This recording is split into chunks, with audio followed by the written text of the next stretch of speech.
बेटियां पैर न छुएं माँ बाप के।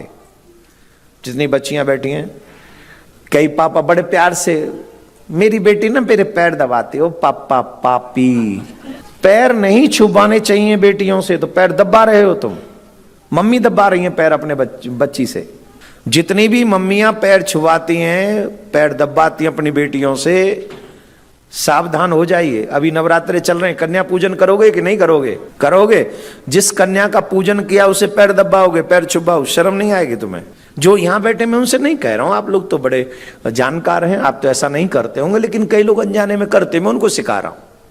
और सिखा नहीं रहा, बता रहा हूं। सीख तो वो अपने आप सीखे तो है ही है। वो जिस कन्या का हम पूजन करते हैं, कन्या पूजन कैसे होता है? जब कन्या हमारे यहाँ आती है तो उसके चरण हम अब एक थाली में, परात में लेते हैं और फिर ऊपर से जल डालते हैं, फिर उनका चरण धोते हैं। और चरण धोते अष्टमी के दिन ये करना, नवमी के दिन। हमारे यहाँ नवमी पुजती है, आपके यहाँ अष्टमी पुजती हो तो अष्टमी पे करें। तो क्या करेंगे?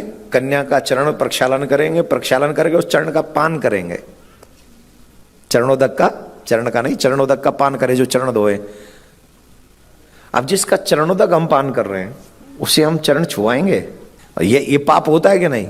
जिन्हीं के चरण छू रहे हैं हम, जिनके चरण धो रहे हैं हम, और उन्हीं से चरण छुपा रहे हैं हम, तो पाप हो गया कि नहीं?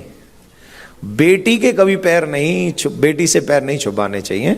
बेटी को दूर से दोनों हाथ जोड़ के सर झुका के माँ बाप को आदर देना चाहिए। नमस्कार, Radhe Radhe, what ever you respectful your words you can use it front of your parents.